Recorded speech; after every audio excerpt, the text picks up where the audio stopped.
আসসালামু আলাইকুম ওয়া রাহমাতুল্লাহি ওয়া বারাকাতুহু। আমরা যারা ছাত্র বা ছাত্রী আছি, পরীক্ষা শব্দটি শুনলে আমাদের অন্তরের ভিতরে এক প্রকার ভয় সৃষ্টি হয়।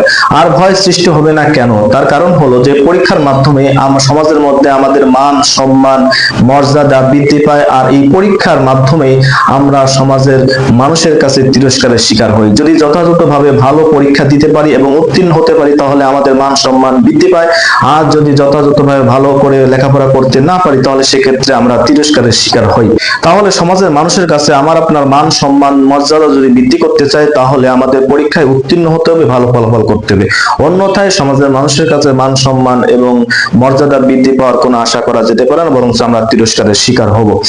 আর এক্ষেত্রে আমাদের পড়ালেখাটা সুন্দরভাবে করতে হবে, লেখাপড়া ছাড়া কোনো উপায় নাই। এই জন্য রাসূল কারীম সাল্লাল্লাহু আলাইহি ওয়াসাল্লাম বলেছেন যে তোমরা দোলনা থেকে নিয়ে মৃত্যুর আগ পর্যন্ত তোমরা জ্ঞান অর্জন করো। তাহলে জ্ঞান অর্জন করার জন্য কোনো বয়স নাই, জ্ঞান অর্জন করার জন্য কোনো সময় নাই। এখানে একটি প্রশ্ন চলে আসে যে লেখাপড়ার মধ্যে লেখা আগে না পড়া আগে। তো এই সম্পর্কে যদি আপনাদের জিজ্ঞাসা করি, আপনারা কেউ বলবেন লেখা আগে, কেউ বলবেন পড়া আগে। তা যাই হোক, আপনাদের জিজ্ঞাসা না করে আমি উত্তরটা আমি নিজেই দেওয়ার চেষ্টা করছি যে লেখাপড়ার মধ্যে লেখাটা আগে। কারণ আপনি যে পড়বেন, পড়ার জন্য তো লেখা থাকতে হবে। যদি লেখা নাই থাকে তাহলে আপনি কি দেখে পড়বেন আর কিভাবে পড়বেন? তাছাড়াও আল্লাহ পাক রব্বুল আলামিন যখন সর্বপ্রথম কলম সৃষ্টি করলেন, কলম সৃষ্টি করার পরে আল্লাহ পাক বললেন উক্তুব, কলম তুমি লেখো। তাহলে লেখা জিনিসটা আগে এবং পড়াটা পরে। তা যাই হোক, আমরা সমাজের মানুষের কাছে যদি মান সম্মান মর্যাদা বৃদ্ধি করতে চাই তাহলে আমাদের লেখাপড়া অবশ্যই করতে হবে। লেখাপড়ার বিকল্প কোনো পদ্ধতি নাই। লেখাপড়া যদিও কাজটি সবচেয়ে কঠিন, কিন্তু তারপর আমাদের লেখাপড়াটা চালিয়ে যেতে হবে। তবে পরীক্ষা যখন আসে তখন কিন্তু আমরা অনেক কিছু পড়া লাগে, অনেক কিছু পড়তে হয়, আমরা ভুলে যাই। আর জ্ঞানের মুসিবত বা মহা বিপদ হলো ভুলে যাওয়া। আফাতুল ইলমি আন নিসিয়ান, জ্ঞানের বিপদটাই হলো ভুলে যাওয়া। তো এই ভুলে যাওয়ার ক্ষেত্রে আমরা অনেক কিছু পরীক্ষার সময় পড়ি কিন্তু ভুলে যাই। তো এই ক্ষেত্রে যদি আমরা কিছু নিয়ম এবং সিস্টেম যদি অবলম্বন করি তাহলে সেক্ষেত্রে আমাদের এই ভুলে যাওয়া জিনিসটা আর থাকবে না ইনশাআল্লাহ। যদি আমরা এই নিয়মগুলো যথাযথভাবে পালন করি তাহলে আশা করা যেতে পারে যে আমরা এই কাজগুলো করার কারণে আমরা যা লেখাপড়া করি সেটা অবশ্যই ইনশাআল্লাহ মনে থাকবে। তা আমরা কোনো একটি পড়ার পরে অথবা মুখস্থ করার পরে আমরা ভুলে যাওয়ার এক নম্বর কারণ হলো যে আমরা অনেকে স্মার্টফোন ব্যবহার করি। তা আমি যখন স্মার্টফোন ব্যবহার করি তখন আধা ঘন্টা মনে করেন ব্যবহার করলাম, এতে আধা ঘন্টা তার যে আলো আমাদের চোখে পড়লো এতে কিন্তু ওটা শারীরিক সমস্যা দেখা দেয়।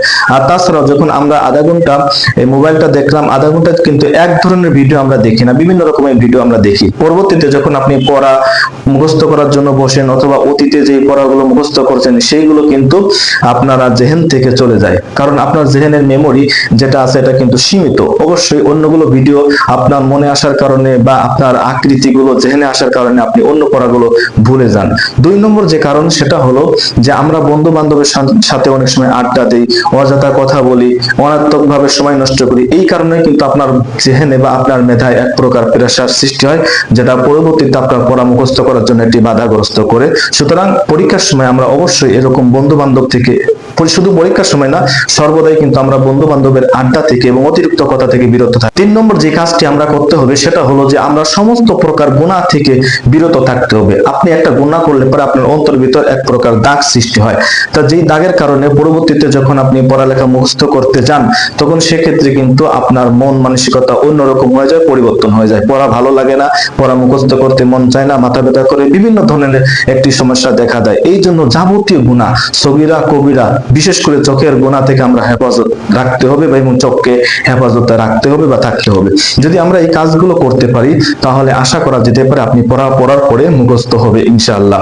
আরেকটি যে কাজটা করতে পারি সেটা হলো যে আমরা সর্বদাই আল্লাহর কাছে দোয়া করব, আল্লাহ তুমি আমার জ্ঞানকে, আমার এলেমকে বৃদ্ধি করে দাও, আমার জেহেন জাকাতকে বৃদ্ধি করে দাও, আমি যেন যা পড়ি তা যেন মনে রাখতে পারি বা মনে থাকে। পড়ালেখা মুখস্থ করার ক্ষেত্রে আমরা আরেকটি পদ্ধতি অবলম্বন করতে পারি, সেটা হলো যে আমরা যখন পড়ালেখা মুখস্থ করব তখন কিন্তু 1 ঘন্টা লাগাতার পড়বো না।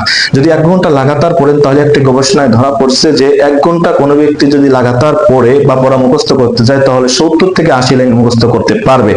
আর যদি মাঝখানে গ্যাপ দিয়ে দিয়ে 5-10 মিনিট পর পর যদি একটা গ্যাপ দিয়ে দিয়ে পড়ে, তাহলে সেক্ষেত্রে সে 110 থেকে 15 লাইন মুখস্থ করতে পারবে। তাহলে এই নীতিটা আমরা অবলম্বন করতে পারি। আমরা লাগাতার না পড়ে 1 ঘন্টা লাগাতার না পড়ে মাঝখানে একটু গ্যাপ দিয়ে দিয়ে আমরা পড়ার চেষ্টা করব। এই পদ্ধতিগুলো যদি আমরা অবলম্বন করতে পারি, আশা করা যেতে পারে যে আমাদের জেহেন জাকাত বাড়বে এবং পড়ালেখা অবশ্যই মনে থাকবে বা মনে রাখার চেষ্টা আমরা ইনশাআল্লাহ করতে পারবো। তাই এই পদ্ধতিগুলো আমরা অবলম্বন করব। আল্লাহ পাক রব্বুল আলামিন আমাদের সকলকে পরীক্ষায়, এই দুনিয়ার পরীক্ষা এবং আখিরাতের পরীক্ষায় উত্তীর্ণ হয়ে সফল কাম হওয়ার তৌফিক দান করুক। ওয়া মা তৌফিকি ইল্লা বিল্লাহ।